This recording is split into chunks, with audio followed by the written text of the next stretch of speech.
संजना के मौत की मिस्ट्री के बाद कई सारे सवाल खड़े होते हैं, जैसे कि संजना ऐसा कदम क्यों उठाई? अगर संजना ऐसा कदम उठा भी ली तो उसका जिम्मेदार कौन?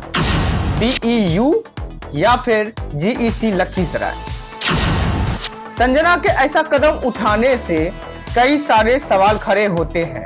क्या संजना का रिजल्ट खराब आने के कारण ऐसा की या फिर कोई और वजह रहा होगा? काफी लोगों का कहना है कि कोई भी वजह इतनी बड़ी नहीं हो सकती तो किसी को ऐसा कदम उठाने पर मजबूर कर दे। अगर कोई बच्चा फेल कर रहा है तो वो आपके फेलियर का दर्शाता है कि आप उसको पढ़ाए और बेहतर एजुकेशन नहीं दे पाए। ये आप फेल होते हैं, इस चीज को आप समझिए। क्या सरकार दोषी है या संजना या फिर बिहार के वो तमाम छात्र जिनका रिजल्ट खराब हुआ? तो चलिए इन सारे सवालों का मैं जवाब जानने का प्रयास करते हैं। उससे पहले आग्रह यह है कि अगर आप लोग हमारे चैनल में नए हैं तो हमारे चैनल को प्लीज सब्सक्राइब जरूर करें और हमारे इस वीडियो को अपने फ्रेंड और अपने पेरेंट्स तक जरूर शेयर कीजिए ताकि सबको सच्चाइयों का पता चल सके। चलिए इस मुद्दे को हम स्टार्टिंग से समझते हैं। नमस्कार, प्रणाम, जय श्री राम। आप देख रहे हैं मुंगेरिया बाबू को। वर्ष 2022, जैसा कि आपको पता है कि किसी भी नए कॉलेज या फिर नए स्कूल में दाखिला के लिए जो टाइमिंग होता है, जो मंथ होता है, करीब मार्च या फिर अप्रैल तक होता है। लेकिन बिहार का जो है एडमिशन जो है इंजीनियरिंग के छात्रों का जो है इतना लंबा जो है टाइमिंग ले लिया गया ताकि एडमिशन का प्रोसेस चलते चलते ये जो है ये दिसंबर तक जाके खत्म होता है। वही जो है पढ़ाई अब मतलब जो पढ़ाई जो स्टार्ट होता है इंजीनियरिंग का वो जो है जनवरी को घिंचा जाता है। और देखिए मतलब इंजीनियरिंग कॉलेज में दाखिला का जो प्रोसीजर है वो 2-3 टाइप का है। जैसे एक जेई मेंस के द्वारा, एक एलई के द्वारा और एक BCECE के द्वारा।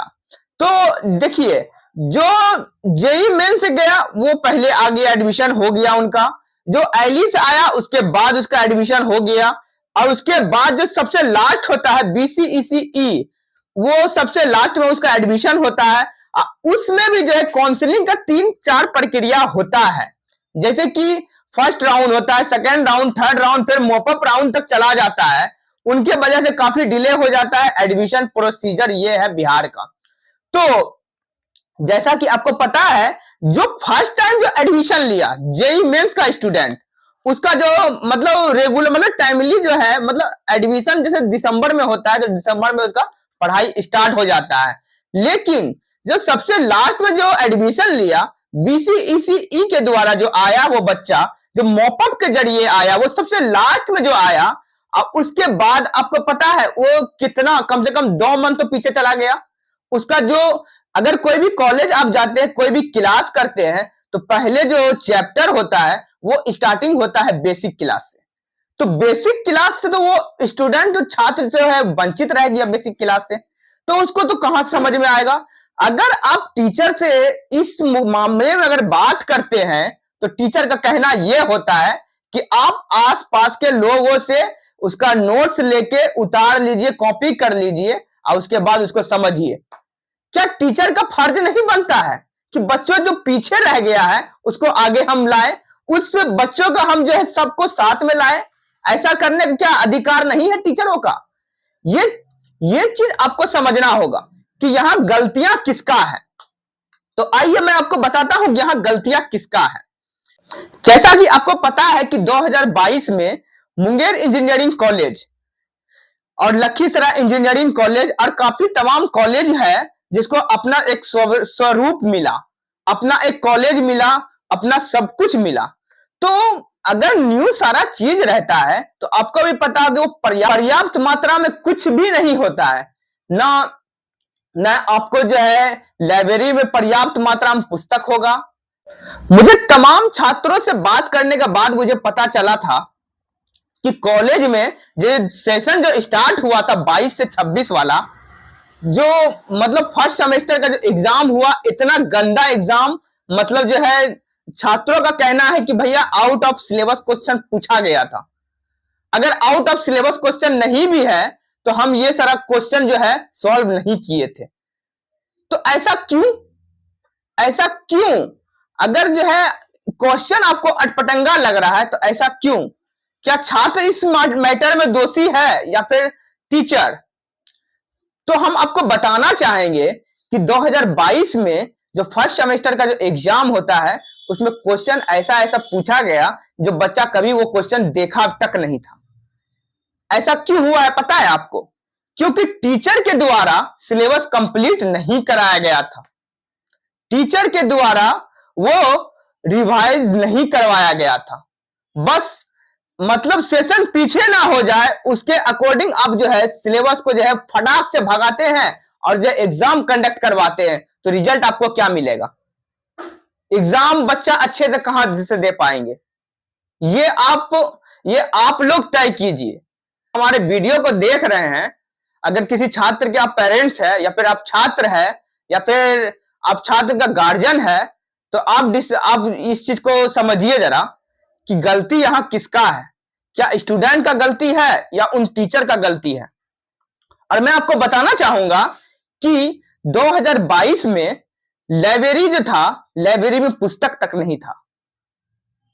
और जो मतलब टोटल फैकल्टी होता है, टोटल फैकल्टी अवेलेबल तक नहीं था कॉलेज में। अगर ये सब्जेक्ट का टीचर है तो वो सब्जेक्ट का टीचर नहीं है। ये हाल था बिहार के engineering college, government engineering college का। आप इस चीज को जरा समझिए, रिजल्ट खराब क्यों आया? वो बच्ची जो है इस तरह का अंजाम क्यों दी? वो पढ़ाई तो की, जितना उससे हो सका वो की, लेकिन वो मतलब एक लिमिटेड टाइम में आप उतना अच्छा से एजुकेशन को जो है एब्जॉर्ब नहीं कर पाते, नहीं कर पाइएगा आप। इस चीज को आप समझिए। ये जो है इस चीज को आप जरा समझिए कि गलती किसका है यहां। गलती टीचर का है या बीईयू का है या फिर बिहार के सरकार का है? बीईयू को ब्लेम नहीं करता हूं। ये अच्छी बात है कि आप एग्जाम को टाइटली लिए और एग्जाम टाइटली होना भी चाहिए। और क्वेश्चन जो है मतलब कॉपी जो है चलिए चेक किए, मैं उतना भी बेहतर आपको नहीं बोल सकता हूं कि उतना अच्छे से आप चेक किए, क्योंकि अगर कितना अच्छे से आप चेक कीजिएगा, इतना भी जो है बिहार का अनटैलेंटेड स्टूडेंट तो नहीं होता जो 60% से 70% बच्चा जो फेल कर जाए। ये चीज सबको पता है। एक सेमेस्टर का एग्जाम कंडक्ट करवाने के लिए कम से कम छात्रों को 6 मंथ का टाइम मिलता है। 6 मंथ में कम से कम जो है 4 मंथ जो है उसका जो है सिलेबस को कंप्लीट करने में जाता है और 2 मंथ जो है रिवाइजिंग करने में जाता है। तो आपको पता होगा कि 2022 वाला जो सेशन था, जो फर्स्ट सेमेस्टर का जो छात्र था, उन लोगों का कहना था ना उनके पास ना लाइब्रेरी में बुक था, ना पर्याप्त मात्रा में टीचर था, ना जो लैब में जो है काफी मात्रा में प्रोडक्ट थे जिनको लैब के जरिए बच्चे को समझाया जा सके। ऐसा कुछ नहीं था। ये सारा चीज अगर आया भी गया है, ये सेकेंड सेम में जो वो 2022 वाला सेशन का जो छात्र जो सेकेंड सेम में पहुंचे हैं उसके बाद सामान आया है। काफी सामान अभी भी नहीं है। अगर आपको ये मेरा बात गलत लगता है तो आप जाइए कॉलेज, प्रत्येक कॉलेज, गवर्नमेंट इंजीनियरिंग कॉलेज जाइए और वहां का लैब का सामान देख लीजिए कितना है। और मैं बात करना चाहूंगा, ये जो परमानेंट वाले जो टीचर होते हैं ना, ये एक अजब ही एटीट्यूड में रहते हैं। आए बोर्ड पे नोट किए, बच्चे को पढ़ाए, 2-4 बच्चा समझा, अपना जो टाइम देके चले गए। उसको कोई मैटर नहीं है कि छात्र सीखे, उसको कोई अथी नहीं है। इस चीज को जरा आप समझिए। मैं गवर्नमेंट से भी आग्रह करना चाहता हूं कि इस चीज को जरा टीचर पे आप दबाव बनाइए, टीचर पे दबाव बनाइए और उसको जरा समझाइए कि बच्चों के साथ इस तरह का दुर्व्यवहार जो है ना करे, बच्चों के साथ इस तरह का व्यवहार ना करे। आपको एक प्रत्येक स्टूडेंट को समझाना पड़ेगा, ये आपका दायित्व बनता है। अगर कोई बच्चा फेल कर रहा है तो वो आपके फेलियर का दर्शाता है कि आप उसको पढ़ाए और बेहतर एजुकेशन नहीं दे पाए, ये आप फेल होते हैं। इस चीज को आप समझिए। मैं छात्र से मैं टीचर से भी गुजारिश करना चाहूंगा कि इस चीज को आप समझिए। तो देखिए, ये जो माध्यम होता है, काफी लोग आते हैं, जैसा कि अब मैंने आपको बताया था कि जेईई मेन से आते हैं, एलई से आते हैं और जो है बीसीईसीई के द्वारा आते हैं। तो उसमें जो है काफी 2-3 टाइप का टीचर मतलब छात्र होते हैं। एक छात्र होते हैं जो सीबीएसई के होते हैं, एक छात्र होते हैं जो पॉलिटेक्निक के होते हैं, और एक छात्र होते हैं जो बिहार बोर्ड के जरिए आते हैं, जो बिहार बोर्ड से बिलोंग करते हैं। तो उसका तो ऑलरेडी हिंदी जो है स्ट्रांग है, बट इंग्लिश एकदम ही बेकार है। जैसा कि आपको पता है, इस चीज ये सच्चाई है, इस चीज को स्वीकार करना ही होगा। तो एक टीचर का जिम्मेदारी बनता है कि तीनों को जो है हम एक मतलब उथी में रखे कि अगर जो बच्चा ज्यादा समझ रहा है उसको एक अलग उथी में रखे, जो बच्चा कम समझ रहा है उसको सबसे ज्यादा प्रायोरिटी दे, फर्स्ट प्रायोरिटी हम उसको दे। लेकिन ऐसा नहीं होता है। अगर तुम समझे तो ठीक है, अगर नहीं समझे तो जाओ, कोई दिक्कत नहीं। ये कौन सा बात है भाई? जो माइंड में प्रेशर होता है ना, एग्जाम से पहले जो माइंड में प्रेशर होता है ना, ये बच्चा फेस करता है। क्या एग्जाम के बीच रिजल्ट का जारी करना ये चीज सही था? जैसा कि आपको पता है, सेकेंड ईयर का एग्जाम चल ही रहा था और 2 एग्जाम जो है हो जाने के बाद और यहां जो है फर्स्ट सेमेस्टर का रिजल्ट को जारी कर दिया जाता है। वो भी इतना गंदा, इतना भद्दा रिजल्ट था जो 70% अप्रोक्स बच्चा जो है फेल कर जाता है। तो अब बताइए, जो बच्चा को कैरी लग चुका है 3 सब्जेक्ट में, 4 सब्जेक्ट में, वो 2 सब्जेक्ट जो है निकल चुका है, जिसका क्रेडिट जो है काफी अच्छा रहता है। अब वो बच्चा जो है मात्र उसके पास 1 सब्जेक्ट बचता है, जो होता है पीपीएस का पेपर, सिविल इंजीनियर का मैं बात कर रहा हूं, जो होता है पीपीएस का पेपर। अब बताइए, वो लास्ट एग्जाम 1 सब्जेक्ट में वो कहीं क्रेडिट जो है पाएगा। तो इस तरह का ये चीज को आप मतलब देखिए, सरकार की ये पॉलिसी को आप समझिए आप, कि अगर जो इतना उनको तो पता ही है कि रिजल्ट बहुत गंदा है इस बार बिहार का छात्रों का, इंजीनियरिंग के छात्रों का। तो इस चीज को वो चीज समझ रहे हैं कि अगर उसको अनदिना अगर करते तो काफी प्रोटेस्ट, काफी विरोध का सामना करना पड़ता, जिन कारणों के वजह से वो जो है एग्जाम के बीच में रिजल्ट को जारी कर देता है और जो काफी सारे बच्चे डिप्रेस्ड हो जाते हैं, क्योंकि उनका जो है 3-3 पेपर में, 4-4 पेपर में कैरी लग चुका होता है। कोई 2 सीजीपी ला रहा है, कोई 3 सीजीपी ला रहा है। अब वो उसका जो है 2 पेपर ऑलरेडी खत्म हो चुका है सेकेंड सेमेस्टर में, अब मात्र वन पेपर बचा हुआ है, वो भी पीपीएस का। अब उसमें अब कितना क्रेडिट वो स्कोर करते हैं? अब बताइए, अगर ये रिजल्ट 10 दिन या 20 दिन पहले आ जाता तो उसको पता चल जाता ना, एक रेशियो बना लेता वो स्टूडेंट कि हमको कितना मेहनत करना है, हमको कितना स्कोर करना है, एक टारगेट बन जाता और वो कहीं ना कहीं बच्चा स्कोर कर भी लेता। लेकिन आपने ऐसा नहीं किया। तो मैं सारा जिम्मेदार में इस मैटर में तो बीईयू को कहूंगा, क्योंकि आपके वजह से ये संजना जो है इस तरह का अंजाम दी। आप सोचिए, ये नाम का सिर्फ गवर्नमेंट इंजीनियरिंग कॉलेज है, यहां का फीस आपको पता है?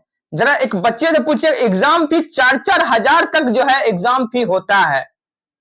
ये कौन सा गवर्नमेंट इंजीनियरिंग कॉलेज है? यहाँ का हॉस्टल फी 5,000 जो है महीने का होता है। ये कौन सा गवर्नमेंट इंजीनियरिंग कॉलेज है? आप सोचिए, प्रत्येक ईयर में जो है 60,000 तक जो है बच्चा को चुकाना पड़ता है हॉस्टल फी। अगर किसी को बैक ईयर लग जाता है तो जरूरी नहीं है कि सारा गार्जियन जो अफोर्ड कर पा रहा है। कुछ कुछ गार्जियन ऐसा है जो किसी तरह कर्जे बयान लेके जो है अपने बच्चे को जो है इंजीनियरिंग कॉलेज पढ़ने के लिए भेजा और हॉस्टल फी मेंटेन कर रहे हैं।